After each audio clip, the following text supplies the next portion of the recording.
ನೀವು ಅನುಕೂಲಕ್ಕೋಸ್ಕರ ಅದು ಇಚ್ಛೆಲ್ಲ ಬರಲಿ ಬಾಯ್ ತೆಗಿ ಅಲ್ಲ ಇದು ಅಲ್ಲಿ ಮುರಿದ ಹೊಲಿಗೆ ಇಲ್ಲಿ ಬಿದ್ದಾವ ಮುಟ್ಬಾರ್ದು, ಕೈ ಮುಟ್ಬಾರ್ದು, ಕಣ್ಣು ಯಾಕಂದ್ರೆ ಸ್ಕ್ಯಾನಿಂಗ್ ಮಾಡಿದ್ರು ಸರ್ ಅವೆಲ್ಲ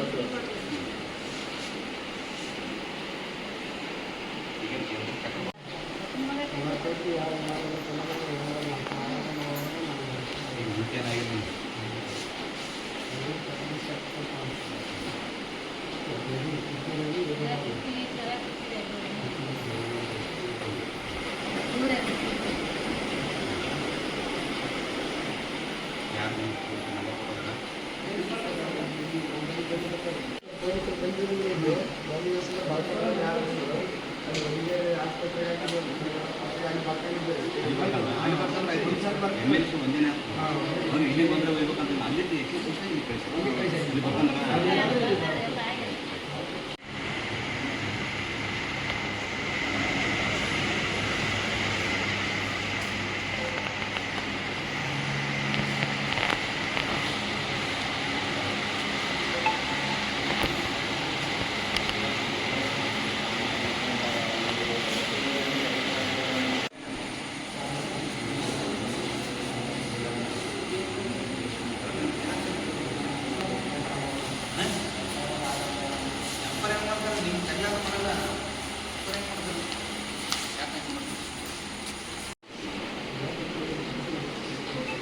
ನೀವು ಅನುಕೂಲಕ್ಕೋಸ್ಕರ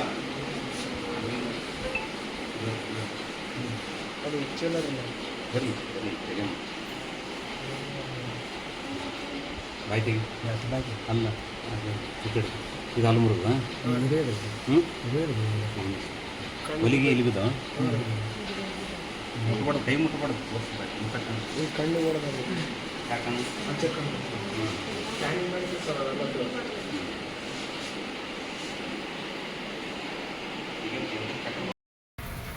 ವಡಗೇರಿ ತಾಲೂಕಿನ ವ್ಯಾಪ್ತಿಗೆ ಬರ್ತಕ್ಕಂಥ ಜೋಳದಡಿಗೆ ಗ್ರಾಮದಲ್ಲಿ ಕೆಲವು ಪ್ರಭಾವಿಗಳು 10-12 ಮಂದಿ ಸೇರಿಕೇಸಿ ಬಡ ರೈತ ಕೃಷಿ ಕೂಲಿ ಕಾರ್ಮಿಕ ಅವರ ಮನೆಗೆ ನುಗ್ಗಿ ಮಾರಣಾಂತಿಕ ಹಲ್ಲೆ ಮಾಡಿರ್ತಕ್ಕಂಥದ್ದು ನಾವು ಖಂಡಿಸ್ತೀವಿ. ಇವತ್ತು ಜಿಲ್ಲಾ ಪೊಲೀಸ್ ಇಲಾಖೆಯ ದುರಾಡಳಿತ, ಆ ಭಾಗದಾಗಿರ್ತಕ್ಕಂಥ PSI ಅವರ ನಿರ್ಲಕ್ಷ್ಯದಿಂದ ಇವತ್ತೇನದಂದ್ರೆ ಆ ಪ್ರಭಾವಿಗಳು ನಿರಂತರವಾಗಿ ಆ ಊರಲ್ಲಿ ಸಣ್ಣ ಸಮುದಾಯಗಳನ್ನು ಟಾರ್ಗೆಟ್ ಮಾಡೋದು, ಹೊಡೆದು ಭಯ ಮಾಡಿಸಿ ರೌಡಿ ಜಮಾ ಮಾಡ್ತಕ್ಕಂಥ ವ್ಯವಸ್ಥೆ ನಡೆದ. ಇದಕ್ಕೆ ಜಿಲ್ಲಾಡಳಿತ ತಕ್ಷಣ ಸ್ಪಂದಿಸಬೇಕು. ಇವತ್ತು ಪೊಲೀಸ್ ವರಿಷ್ಠಾಧಿಕಾರಿಗಳಿಗೆ ಮತ್ತು ಮಾನ್ಯ ಆ ಭಾಗದಾಗಿರ್ತಕ್ಕಂಥ PSI ಅವರಿಗೆ ನಮ್ಮದು ಒಂದು ಆಗ್ರಹ, ಆ ಭಾಗದಾಗಿರ್ತಕ್ಕಂಥ ಜನರಿಗೆ ರಕ್ಷಣೆ ಮಾಡ್ತಕ್ಕಂಥವ್ರು ನಿಮ್ಮ ಇಲಾಖೆ ಅದನ್ನು ಬಿಟ್ಟು ಕಳಿಸಿ ಅಕ್ರಮ ಮದ್ಯ ಮಾರಾಟ, ಮಟಗ ಮತ್ತು ಅಕ್ರಮ ಮರಳು ದಂಧೆಗೆ ನೀವು ಸಾಥ್ ಕೊಟ್ಟಿರ್ತಕ್ಕಂಥದ್ದು ಇದು ನಾಚಿಗೇಡಿನ ಸಂಗತಿ. ಇದು ತಕ್ಷಣ ಖಂಡಿಸ್ತೀವಿ. ಅವರು 12 ಮಂದಿ ಪ್ರಕರಣ ದಾಖಲು ಮಾಡಿದರು. ಇವತ್ತು ಗೌರ್ಮೆಂಟ್ ಹಾಸ್ಪಿಟ್ಲಲ್ಲಿ ದಾಖಲಾಗಿಸಿ 3 ಹಲ್ಲು ಬರ್ದಾವೆ. ಅದು ಕಂಪ್ಲೀಟ್ ಆಗಿ ತಿರುಗಿ ನೆಕ್ಸ್ಟ್ ಡೇ ಮಾರನೇ ದಿನವೇ ಹೋಗ್ಕೇಸಿ ಅವ್ರು ಮತ್ತೆ 12 ಮಂದಿ ಮೇಲೆ ಸೇಮ್ ಸೆಕ್ಷನ್ ಹಾಕಿಸಿ ಒಬ್ಬ ಹೆಡ್ ಮಾಸ್ಟರ್ ಹಾಕಿಸಿ ತಾನು ಶಿಕ್ಷಕಾಗಿ ಸಾರ್ವಜನಿಕರಿಗೆ ಮಕ್ಕಳಿಗೆ ಏನು ಪಾಠ ಹೇಳ್ತಾನೆ ಇವ್ರನ್ನೆಲ್ಲರೂ ಕರ್ಕೊಂಡು ಹೋಗಿಸಿ ಅಲ್ಲೇ ಮಾಡ್ತಕ್ಕಂಥದ್ದು ಇದು ಖಂಡಿಸ್ತೀವಿ. ತಕ್ಷಣ ಇದನ್ನು ಆ ಕೇಸ್ ಇವ್ರ ಮ್ಯಾಗ ಆಗಿರ್ತಕ್ಕಂಥ ಕೇಸನ್ನು ಹಿಂಪಡಿಬೇಕು. ಇಲ್ಲದಿದ್ದರೆ ಮಾನ್ಯ ಪೊಲೀಸ್ ವರಿಷ್ಠಾಧಿಕಾರಿಗಳು ಮತ್ತು ಆ ಭಾಗದಾಗಿರ್ತಕ್ಕಂಥ PSI ಇವರಿಬ್ಬರ ವಿರುದ್ಧ ಬೃಹತ್ ಪ್ರತಿಭಟನೆ ಮಾಡ್ತೀವಿ. ಇವರಿಬ್ಬರು ನಮ್ಮ ಜಿಲ್ಲೆಯಲ್ಲಿಂದ ಎತ್ತಂಗಡಿ ಮಾಡ್ಬೇಕಾಗ್ತಕ್ಕಂಥದ್ದು ನಾನು ಎಚ್ಚರಿಕೆ ನೀಡ್ತೇನೆ.